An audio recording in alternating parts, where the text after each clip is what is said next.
Now from the Reese's Red Bud Farms kitchen.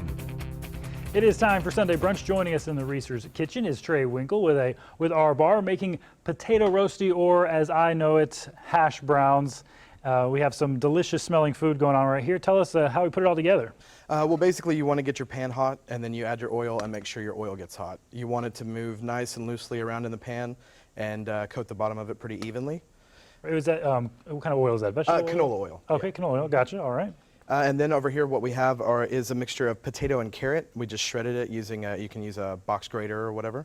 And then we submerge it in water so that way it doesn't turn brown. Because the potatoes, the second you cut into them, then they start to oxidize. Right. But because we put them in the water, they won't stick together as a hash brown should, because we're taking their starch off. Okay. So then we strain them through our little fine mesh strainer right here to pull some of the water out. And then we add starch back in by using cornstarch. Okay. And then we've got about half a tablespoon of cornstarch in here. And is that all to keep the color together? It's actually or? to bind it. I mean, Okay. we've got them rinsed off so that way they will stay nice and white. Okay. But then to actually bind it back together again, we replace the starch that we took away. That is definitely a professional tip there. I've never seen that done before. Wow, it smells great too. And the carrots there, is it just to give it a healthy punch, or? Yeah, just a little variation, because most of the time you get just straight potato, but you can use honestly any root vegetable you'd like. Carrots or celery root, anything, especially coming up in the fall, just because of the time of year, the root vegetables become a lot more popular. Right. And it adds some color to there too. That's very nice. Absolutely.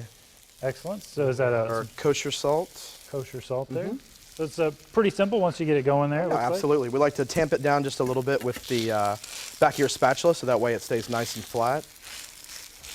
Very nice. And then you normally top it off with an egg, it looks like? Yeah, we can do fried egg to basically just kind of round it out as a breakfast. You can add kale as well.